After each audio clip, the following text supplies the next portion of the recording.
Coaching has doubled. So why are mental health professionals still sleeping on the opportunity?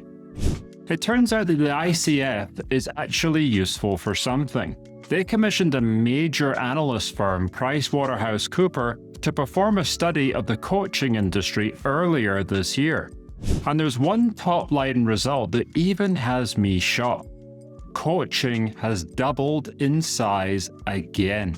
In 2023, the global coaching industry was worth $2.8 billion. Now in 2025, it's $5.34 billion.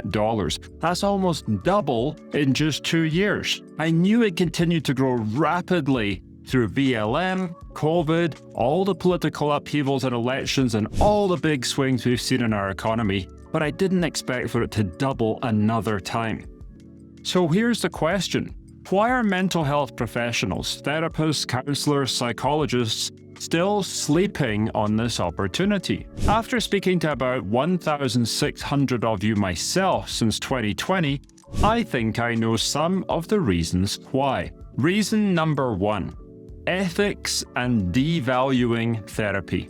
A lot of therapists feel like coaching is somehow beneath them, that it's unprofessional, unregulated, or that stepping into coaching puts them in the same category as unqualified influencers who took a weekend workshop and call them coaches. Here's the truth of the matter.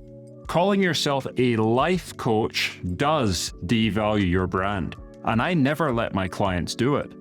In fact, it's rare they'll use the word coach at all. The word coaching is used to describe a program in a way that makes it clearly a non-clinical psychoeducational intervention. But it's something that my clients very rarely use to describe their service at all, although it might be something we put in a disclaimer or in a contract, so we're clearly designating this service as non-clinical. Let me tell you how my clients describe their coaching, mentorship, training, consulting, or personal development programs. Did you hear all the different terms there? I help parents support teens who have anxiety. I help gay men to escape the hookup cycle and become properly partnered. I help struggling couples to save their marriages. I help people resolve chronic illness. I help caregivers get the best care for their loved ones. Did you hear the word coaching in any of these terms? No, because we're not marketing your program using that word. We market you as an expert who specializes in solving a particular problem, and you are an expert in solving several particular problems, right? So while we don't use the word coaching, we also don't use any other words that imply this is therapy either. This is a different service that is clearly non-clinical and psychoeducational.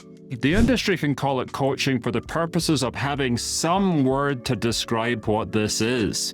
But using the word life coach to describe yourself is not something that I would recommend that you do. Which leads us into the next reason. Doing this work devalues all my years of education and experience because it puts me in the same bucket as this bunch of hacks. It's true. Some life coaches are real hacks. They deliberately or unwittingly cross ethical red lines by letting their gigantic egos tell them that despite having 2 decades of unprocessed trauma of their own, their yoga pose and ice bath is going to sort their clients' trauma out better than any therapist can. Some of them even knock therapy without even knowing what therapists even know. Here's the truth. The perception that you're somehow downgrading yourself to life coach has cost you the chance to be a leader in profiting with a non-clinical psychoeducational program.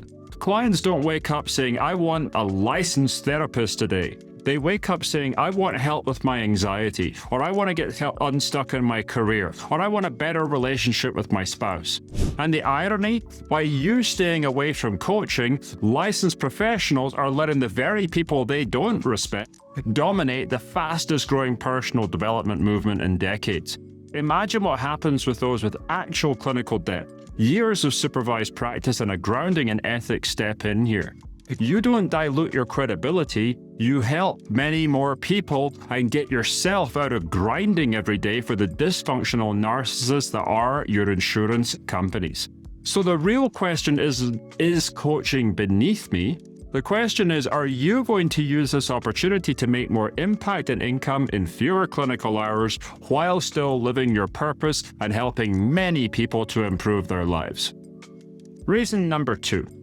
Coaching will cause issues with my license. This is another big one. Many clinicians worry that if they coach, they are risking their license. And let's be clear, there are boundaries. Therapy and coaching are not the same. You can't blur lines or misrepresent what you're doing.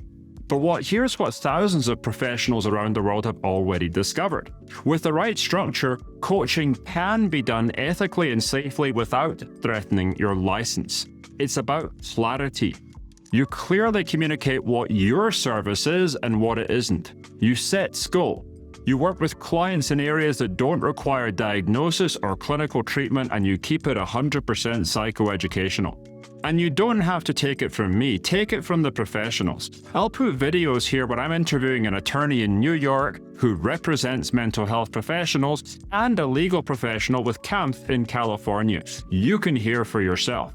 And the bonus, coaching removes geographic restrictions. You're not limited to your state or province. You're not waiting for some compact to come that it sounds like it's coming every single year, then it's delayed again. You can serve clients across the country, even internationally, because coaching isn't regulated the same way therapy is. That opens up an entirely new market without jeopardizing your license when it's structured properly. This is how your program can be offered to millions of six-figure earners around the USA and across the world who are seeking the very best specialist help to solve their problems. Reason number 3. Coaching, therapy, it's still going to burn me out. That's because the life coaches you're comparing yourself to are also trading their time for money. But that's completely the wrong business model for you to look at. There are life coaches at that level, but what I recommend you do is create a program. It can be coaching, training, or consulting that you're selling to a premium audience. The $5.4 billion boom isn't being driven by more one-on-one sessions. It's being driven by scalable models, group coaching, online programs, hybrid courses with live calls, memberships, retreats, and intensives. That's where the professionals are multiplying both their reach and their revenue. Here's the difference. Therapy is almost always one-to-one, bound by insurance and session limits. Coaching breaks that mold. Imagine taking the concepts you already teach over and over in a session and packaging them into a structured online curriculum. Then add live group coaching calls where people learn from you and from each other. And suddenly, instead of working with 20 or 25 clients a week, you're impacting many more while reducing the number of client hours on your schedule. So no, coaching isn't just more hours for money. Done right, it's the opposite. It's how you escape the time for money trap entirely. And reason number 4, nobody is going to pay for this. Finally, the belief that nobody will pay for coaching, training, or consulting is just contradicted by the data. The industry has gone from $2.8 billion to $5.34 billion.